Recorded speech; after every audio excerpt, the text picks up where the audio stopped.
Hello, guys. Welcome back. Oh, long story short, we heard that WQED was going to have something for Yom Kippur, and I forgot all about it.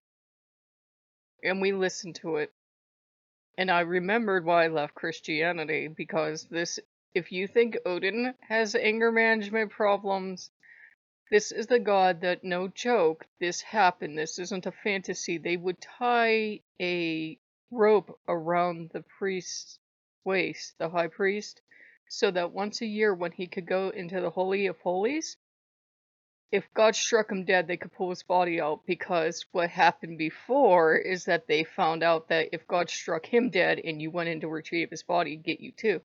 So I am not making this up. I'm hearing, oh, back here.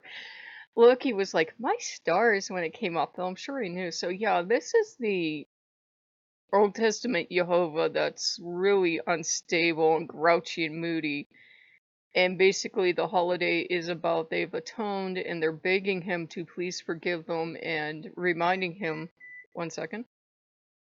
Okay, sorry about that. And they're reminding him that he's writing this book or this scroll, and they want their names in the good portion, and reminding him that he's the god that picks everyone who's going to die from thirst and hunger and earthquake and fire and disaster and sickness, and to please not do this to them.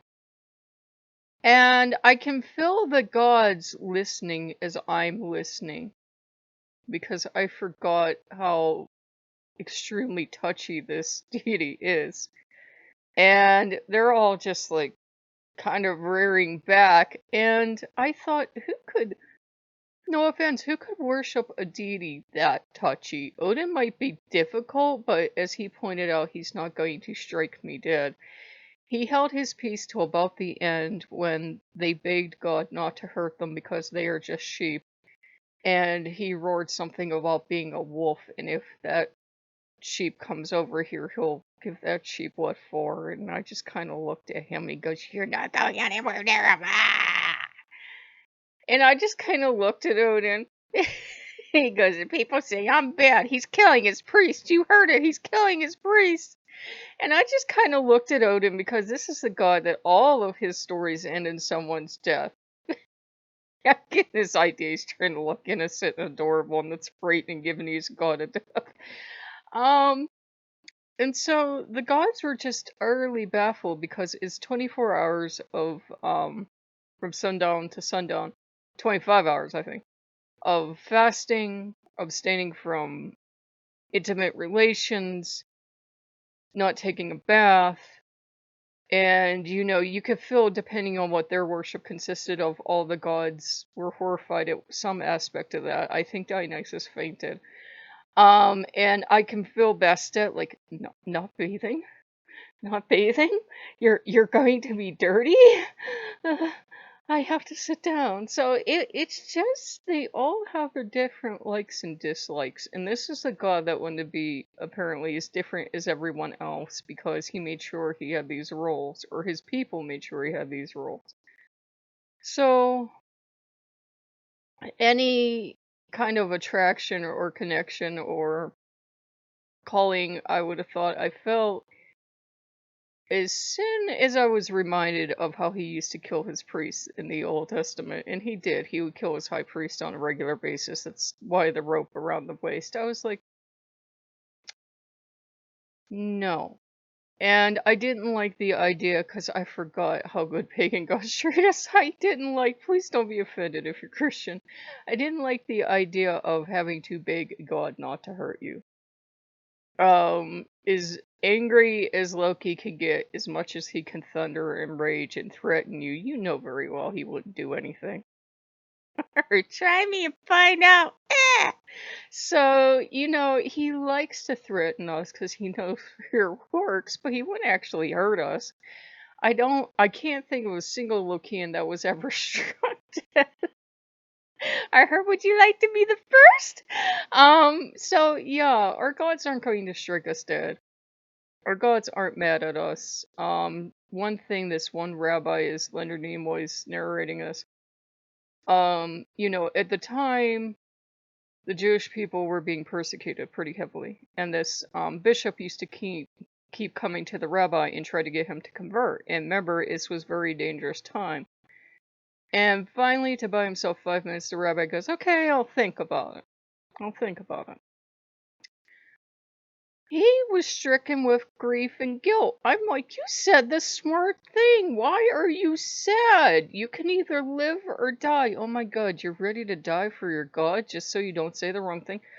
People might need to calm down, back away. But it was, all I was getting out of it is what I get out of a Christian ceremony where it's very sad and it's very down. And it's very, God don't hurt me, God don't strike me dead, God don't let me starve to death. I'm such a bad person, God, please forgive me. And Dionysus was just like, you could feel it, because he had come in and he wanted to interrupt in the first place. He did not think this was a good idea. And I said, let's just listen. And he did not think this was a good idea. And then he was just like trying to get me to come away. And then when I said, okay, I'll come away, then he got mad at me. He wouldn't talk to me. It was just it. But for as peculiar as our gods can be, at least it's not that kind of experience where we have to go and beg them once a year, because the gates of this mercy also close. And at the end of the ceremony, they're begging God as God's closing the gates of mercy to please, let me get in at the last moment. Please unlock the gate while you're closing it. I know you're closing me up forever, but please hear my prayer. And I'm like, I'm not dealing with that. I'm not dealing with that. This is why I love Christianity and never converted to Judaism. I forgot, but this is exactly why. And I'm not judging their beliefs. For them, it's a sincerely held belief. I'm like, why would you want to grovel like that? So maybe it's more proper to say I like the idea of Jesus. I like the idea of angels and saints. I don't like the sin concept. I don't like groveling on your knees. I don't like going like this towards your God. To me, that's an unhealthy relationship. Odin might be frightening, scary, and growly, but at least, he's not going to strike you dead. Neither is Loki. None of them are. Huh. Good gods. I, I think I got a shrug back here, like, yeah. But at least we don't have to pray to them once a year not to kill us. That's good. Again, guys, I'm not trying to be disrespectful of anybody's disbeliefs beliefs, but I was like, wow, I forgot what this was really all about. I'd kind of come to that fuzzy, warm, rose-colored memory of angels and lighting candles and happiness, and these people seem so happy, and then you hear the actual words they're saying, like, please don't kill me, and I'm like, wait, what? Please don't kill me? What did you do to piss him off? Oh yeah, it's Old Testament God, he's always angry, so lucky! I cannot repeat what he said. Bad God! So, Loki,